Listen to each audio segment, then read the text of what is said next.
So hello dear students, welcome back to this session of ICT Virtual Classroom। ICT Virtual Classroom के session में आप सभी का एक बार फिर से स्वागत है। आज की क्लास में बात करने जा रहे हैं क्लास 10 साइंस सब्जेक्ट के ऊपर, कक्षा 10 विषय विज्ञान के ऊपर। अपनी प्रीवियस क्लास में जो बातें सीखी थी डियर स्टूडेंट्स, उनको ही करेंगे कंटिन्यू और देखेंगे कुछ नई और इम्पॉर्टेंट थिंग आज की क्लास में। सो मैं उम्मीद करता हूँ आप सबके सब फिट फाइन हेल्दी होंगे और बिल्कुल रेडी होंगे क्लास के लिए। तो चलिए आज की क्लास स्टार्ट करते हैं और चलते हैं स्मार्ट बोर्ड की स्क्रीन पर। चलिए, तो जैसा कि हम देख पा रहे हैं, होमवर्क हमने दिया था आपको प्रकाश के अपवर्तन के नियम, laws of refraction of light, है ना। तो आज की क्लास में हम इनके ऊपर ही बात करेंगे। हम बात करते हैं प्रकाश के अपवर्तन के नियम के ऊपर, laws of refraction of light. Laws of refraction of light, प्रकाश के अपवर्तन के भी दो नियम हैं। नंबर 1 अगर बात करें तो जो आपतित किरण है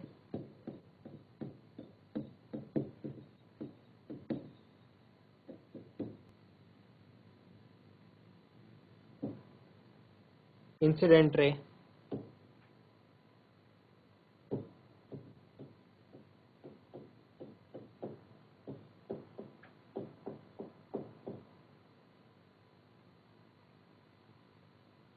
अपवर्तित किरण,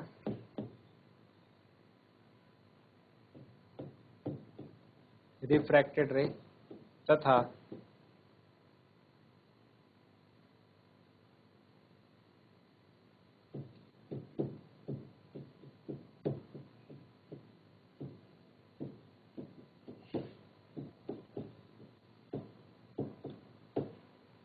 दोनों माध्यमों को पृथक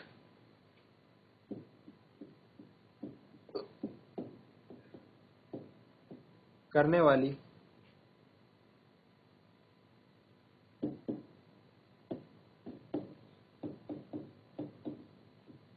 पृष्ठ के आपतन बिंदु पर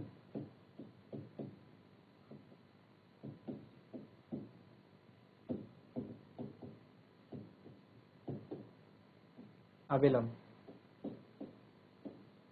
नॉर्मल,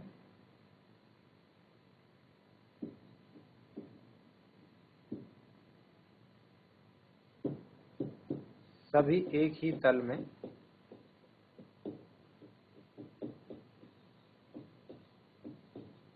स्थित होते हैं।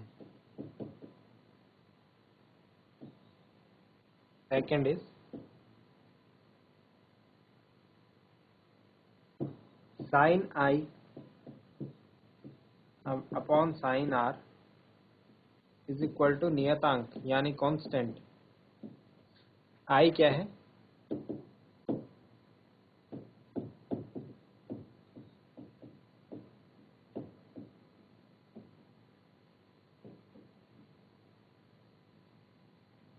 एंगल ऑफ इंसिडेंस बोलते हैं इसे।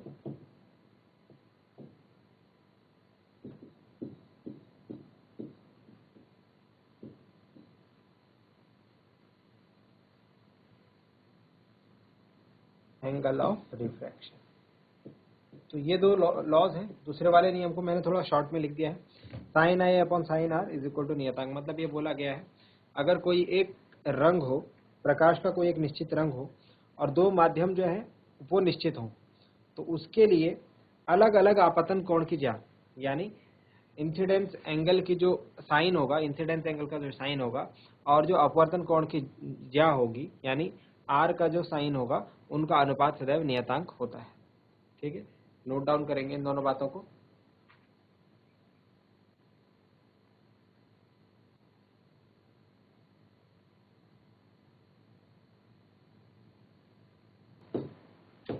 चलिए, आप कुछ और पॉइंट्स के ऊपर डिस्कशन करते हैं।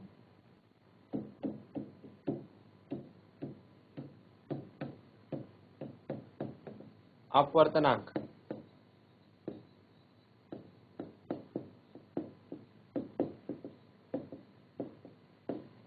यानी रिफ्रैक्टिव इंडेक्स किसको कहते हैं? इसके अलावा निरपेक्ष अपवर्तनांक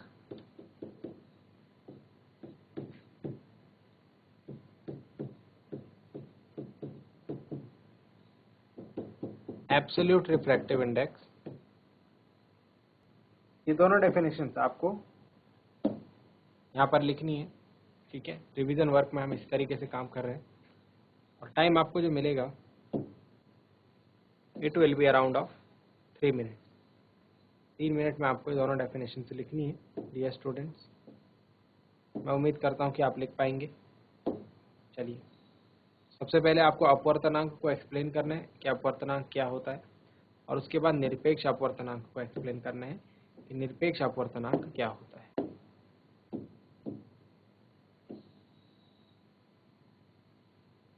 चलिए,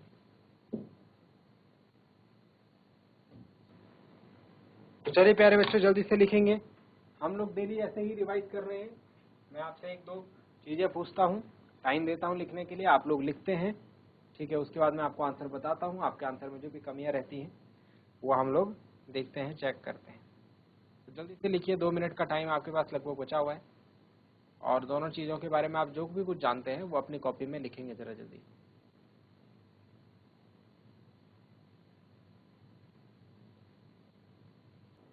चलिए डियर स्टूडेंट्स, तो सॉल्व करते हैं इन दोनों क्वेश्चंस के आंसर को। अगर बात करें हम अपवर्तनांक की,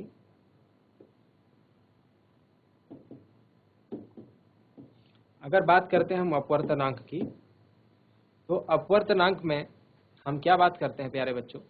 अभी मैंने आपको बताया था पीछे, sine i upon sine r is equal to constant. नियतांक होता है किसके, समान रंग के प्रकाश के लिए, ठीक है, और 2 समान माध्यमों के लिए, यानी मीडियम भी सेम होने चाहिए और कलर भी सेम होना चाहिए लाइट का। तो ये आता है कांस्टेंट, और जिस कांस्टेंट, इसी कांस्टेंट को हम कहते हैं अपवर्तनांक, यानी रिफ्रैक्टिव इंडेक्स। इसी नियतांक को जो अभी हमने पढ़ा था ना, उसको ही हम क्या कहते हैं, रिफ्रैक्टिव इंडेक्स।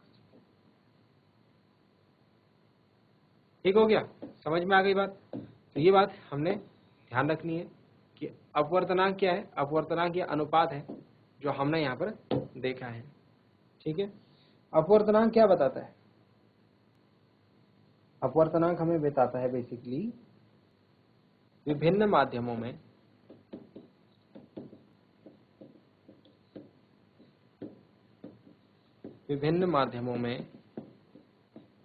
यानी विभिन्न मीडियम्स में, मीडियम का प्लूरल होता है मीडिया में,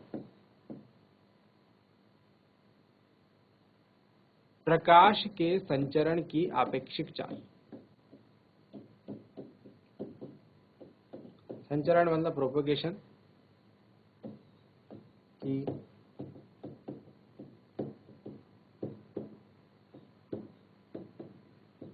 आपेक्षिक चाल, दैट इज रिलेटिव स्पीड, को हम क्या कहते हैं, अपवर्तनांक कहते हैं।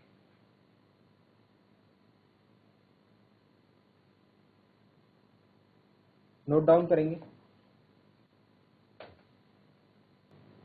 और अगर बातें करें इसके बारे में, अपवर्तनांक के बारे में, तो नेक्स्ट पेज पर समझते हैं, ठीक है। अभी हम अपवर्तनांक के बारे में और बातें कर लेते हैं। इसे हम स्मॉल n द्वारा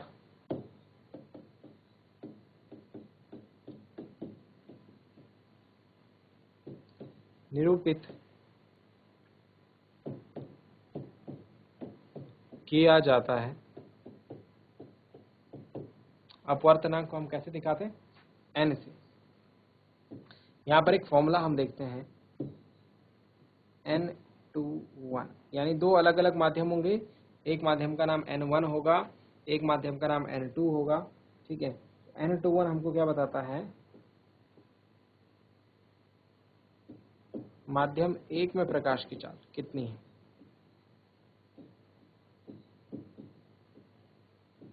यानी स्पीड ऑफ लाइट अपॉन माध्यम 2 में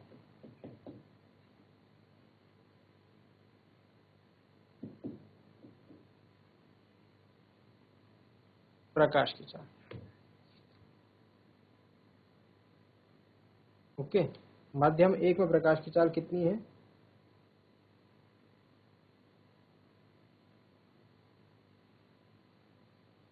और माध्यम 2 में प्रकाश की चाल कितनी है, उनका अनुपात, यानी V1 बटे V2 में कह सकता हूँ। एक फॉर्मूला ये भी है, इसे भी नोट डाउन करेंगे।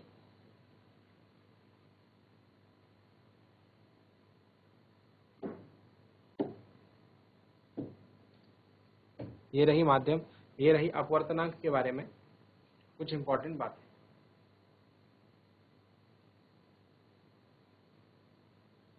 चलिए, तो ये हो गई अपवर्तनांक के बारे में बात। अब अगर और नेक्स्ट बात करें हम लोग निरपेक्ष अपवर्तनांक के बारे में, तो निरपेक्ष अपवर्तनांक में हमको समझने के लिए बस इतनी सी चीज है। यदि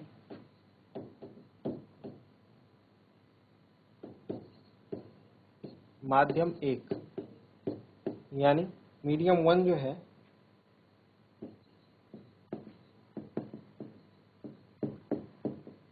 निर्वात है या फिर वायु है, निर्वात है या फिर वायु है, निर्वात मतलब वैक्यूम है या एयर है, तो माध्यम 2 का अपवर्तनांक निरपेक्ष अपवर्तनांक कहलाता है।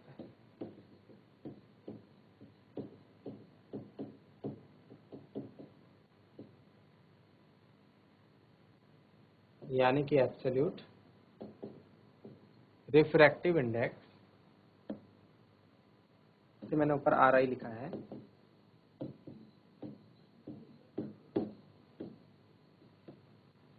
कहलाता है। तो निर्वात या वायु के सापेक्ष अगर हम किसी माध्यम का अपवर्तनांक निकाल रहे हैं तो वो उसका निरपेक्ष अपवर्तनांक कहलाया जाएगा। ध्यान से सुनेंगे इस बात को और नोट डाउन भी करेंगे। ओके, तो जैसे मैं बात करता हूं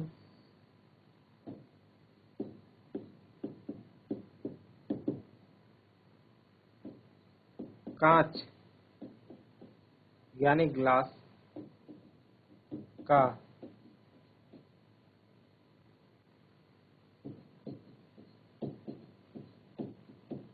निरपेक्ष अपवर्तनांक, absolute refractive index of glass,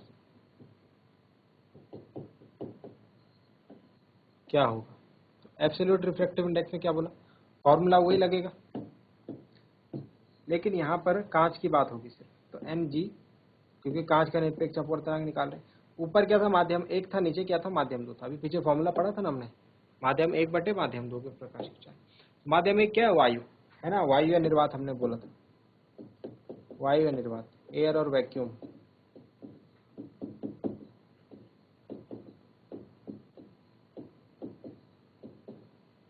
बटे नीचे क्या आ जाएगा, दूसरा माध्यम, दूसरा माध्यम क्या है, कांच, जिसका हम निरपेक्ष अपवर्तनांक निकाल रहे हैं।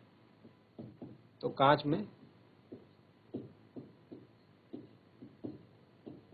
प्रकाश की चाल, वायु में या निर्वात में प्रकाश की चाल को C से डिनोट करते हैं, कांच में अगर हम इसे Vg से डिनोट करते हैं तो फॉर्मूला बन गया Ng बराबर C/Vg। इसे भी नोट डाउन करें, ये भी एक इम्पॉर्टेंट प्रश्न है, यहाँ से इम्पॉर्टेंट प्रश्न एग्जाम में पूछा जाता है। और इसी फॉर्मूला की हेल्प से हम जो है सभी माध्यमों का निरपेक्ष अपवर्तनांक निकालते हैं। नोट डाउन करेंगे जल्दी से, ये हुआ निरपेक्ष अपवर्तनांक के बारे में इम्पॉर्टेंट बातें।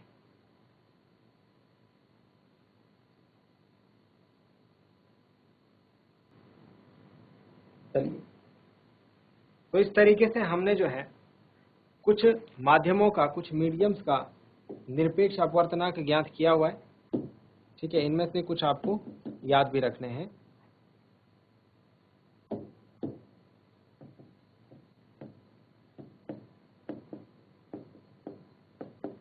कुछ माध्यमों के निरपेक्ष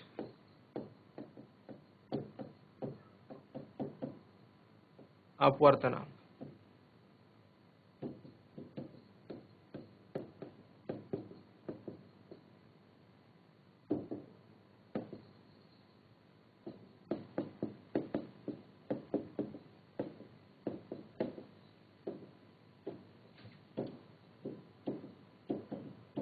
absolute refractive index of some media.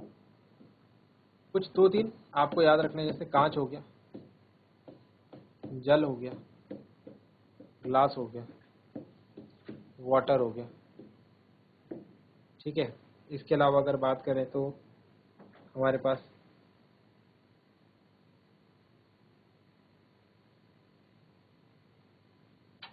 Alcohol हो गया, केरोसिन हो गया, और लास्ट में हीरा हो।